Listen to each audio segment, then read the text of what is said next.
Hello guys, আমরা দেখুন চলে এসেছি এমন এক জায়গায় ঠাকুর দেখতে। অসাধারণ সেই জায়গাটা আপনাদের দেখাবো। দেখুন কত সুন্দর জায়গা। আমরা ভিতরে ঢুকছি, দেখুন। আশা করি আপনাদের সকলকে ভালো লাগবে। দেখুন, আসলে এক বছর পরে একটা ঠাকুর দেখা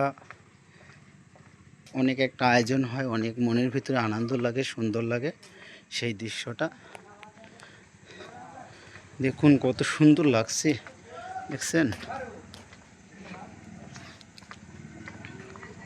আপনাকে কেমন লাগছে বলবেন, আর এটা কোথায় এটাও জানাবেন। আর ভালো লাগলে সবাই আমার পাশে থাকবেন। সুন্দর সুন্দর ভিডিও দেখার জন্য লাইক, কমেন্ট, শেয়ার করবেন এবং আমার পাশে থাকবেন। ধন্যবাদ সবাইকে। সবাই ভালো থাকুন আরও সুন্দর ভিডিও দেখার জন্য।